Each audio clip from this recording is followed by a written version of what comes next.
భారత మిత్రదేశం రష్యా, శత్రుదేశం పాకిస్తాన్ మధ్య ఒక కీలక ఒప్పందం కుదిరినట్టు తెలుస్తోంది.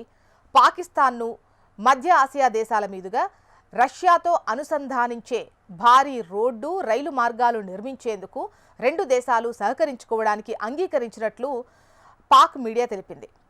సెంట్రల్ ఆసియాలోని కజకిస్తాన్, కిర్గిస్తాన్ వంటి దేశాలను ఈ మార్గం ద్వారా అనుసంధానించనున్నారు. భూ పరివేష్టిత దేశాలుగా ఉన్నటువంటి మధ్య ఆసియా దేశాలకు ఓడరేవులను అందించే లక్ష్యంతో ఈ ప్రాజెక్టు రూపుదిద్దుకుంటోంది.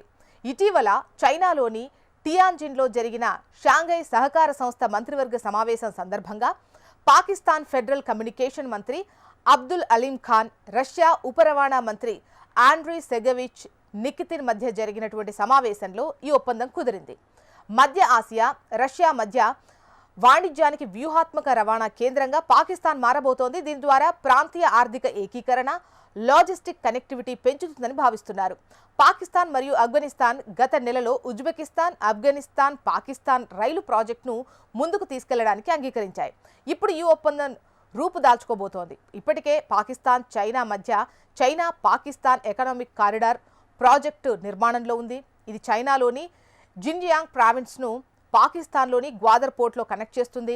దీంతో పాకిస్తాన్ నుంచి నేరుగా రోడ్డు, రైలు మార్గాల ద్వారా అరేబియా సముద్రంలోకి చైనా మార్గం ఏర్పడుతుంది.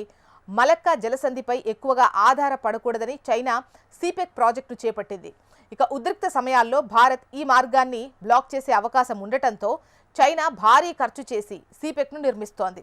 ఈ ప్రాజెక్టుల వల్ల పాకిస్తాన్ ఆర్థికంగా ఎంతో కొంత బలపడే అవకాశం ఉంది. ఇప్పటికే ఆర్థిక సంక్షోభంలో ఉన్న పాకిస్తాన్ భారత్ పైకి ఉగ్రవాదాన్ని ఎగదోస్తోంది. ఇప్పుడు భారత మిత్రదేశమైనటువంటి రష్యాతో పాకిస్తాన్ చెలిమి మనకు ఇబ్బందిగా మారేటువంటి అవకాశం కూడా ఉంటుంది. ఈ ప్రాజెక్టుల ద్వారా పాకిస్తాన్ బలపడితే అది ప్రత్యక్షంగా, పరోక్షంగా భారత్ను ఇరుకున పెట్టే అవకాశం ఉంటుంది.